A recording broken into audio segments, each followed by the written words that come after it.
In this video, I'll go through all the steps needed to set up a small business from scratch, and we're starting right now.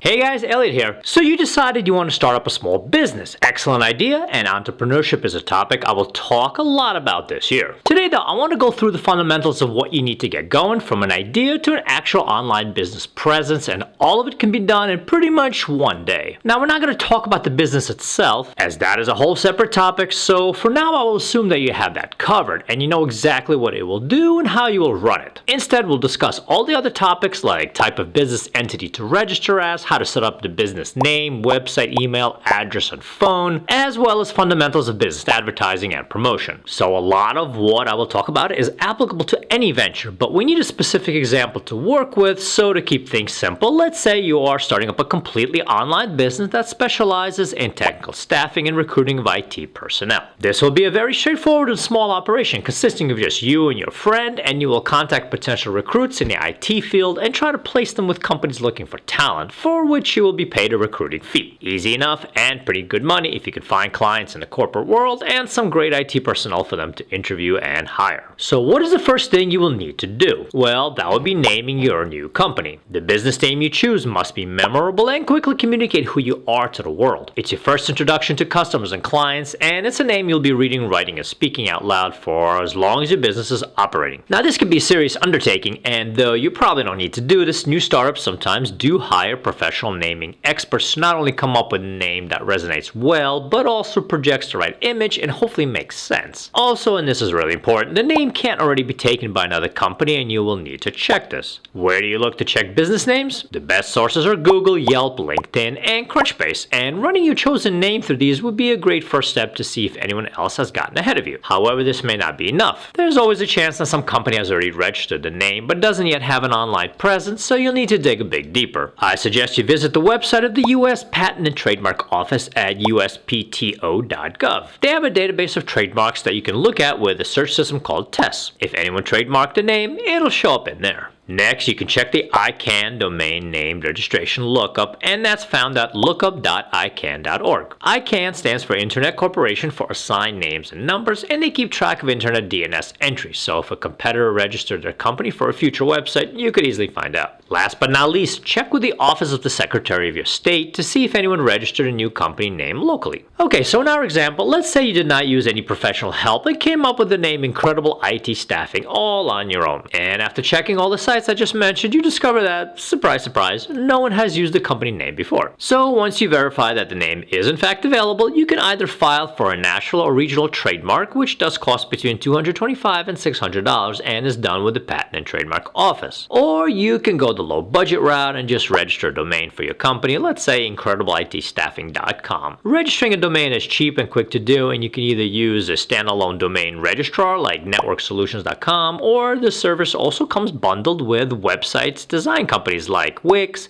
SiteGround, Squarespace, GoDaddy, Bluehost, or any of the other dozen such companies around. You will then want to create an appealing and well-functioning website. Now this part may take a few days to get right, especially if you haven't used these website building platforms, but having used several of them including Wix, Squarespace, and GoDaddy, I can tell you they are very intuitive, and if you know what you want your site to look like, you can get up and running in just a few hours. Be sure to also create a logo for your company, and if you really want to save time, use the pre-made templates that these website building sites provide. Now while you're doing that, have your friends set up the legal and financial side of the house. First off, decide if your business will be a sole proprietorship or a limited liability corporation. Generally, for a small business that won't have any significant legal exposure, a sole proprietorship is enough. And it's also the far cheaper option. You and your staffing firm, however, will be the same entity, as a sole proprietorship doesn't offer any protection if you get sued. If you feel you will need a legal buffer between your personal and business life, then a limited liability corporation or LLC is the way to go. It is, however, far more expensive to set up, costing over $600 in filing fees here in California. A sole proprietorship only requires you getting an employer identification number or EIN, which you can order for free from the IRS's website. Once legal issues are settled, you need to set up all the communications with clients. This includes a business email and a company phone number. If you never set up a business email, it's easy to do and essential that you have one and you're not just using Gmail. What you really want is something like info@incredibleitstaffing.com, where the domain is your company. You can set this up using the services of whoever you are purchasing your website hosting from, and it's just a matter of paying a bit extra and selecting what is in front of that @ sign, such as the word info or contact. What is after the @ sign gets taken care of automatically, as that is your unique domain. Next, you want to set up a business phone number. Whether you want a 1-800 number or a regular local number for your business, you can do this easily by signing up for a virtual phone number service. There are a number of such companies out there, and the one I used was called Grasshopper, which can be found at grasshopper.com. While I'm not endorsing them in any way, I did find their service to be fairly simple and cheap. You sign up for a plan according to how many lines you need, which for small business is just one line, and pick out a phone number. With one business, I had a 1-800 toll-free line, and in another instance, I picked a regular one. The company will forward calls to your cell phone and save all your messages, and even transcribes them to text, which you can view in an online portal. Okay, there you have it, the absolute basics of setting up a business name and entity, as well as the website, email address, and phone number. It's nothing fancy, but it's enough to get up and running and be able to connect with customers and clients, and this can all be done in one day. With all that behind us, let's finish up the video by discussing promotion. Now, this can be an extensive topic, and advertising and promotion is an art and science all to itself. For small business just starting out, it's unlikely you would target television, radio, and magazine ads right away. The best bet is to focus on social media, as for the most part it is free to set up, and even paid promotion is fairly low cost. Which social media platforms to target? Well, that does depend on the type of business, of course, and whatever is deemed most effective in your industry should be prioritized. Some very good candidates that should be considered include YouTube, Instagram, TikTok, LinkedIn, Facebook, and Twitter, or whatever it's called now. These big six, as they are referred to, are by far the most used platforms, and any business would be wise to advertise on at least some of them. YouTube probably takes the most amount of time, as you need to produce long-form videos about your company or products, but shorts are a possibility as well. These shorts can also be posted on TikTok and Instagram, as both accept this format. All of these are free to get started on, but it may be a good idea to upgrade to a corporate account. LinkedIn is a good place to advertise for employees, but to really be effective, you will need to purchase a monthly subscription. Facebook, while considered the most archaic of the social media platforms, is still heavily used, and just about every business on the planet seems to have a Facebook page to connect with customers. Finally, we have X, or the social platform formerly known as Twitter. I found this one is mostly suited to personalities and pundits, and not as useful for businesses. In fact, more stories exist of businesses getting themselves in trouble over seemingly benign tweets than there are stories of Twitter helping. So my personal opinion is to limit use of that particular platform as a small business. Okay, so that was a whirlwind roundup of how to start a business in one day and on a budget. Best of luck in whatever you decide to do. If you enjoyed this video, please like and follow, and I will see you all in the next one.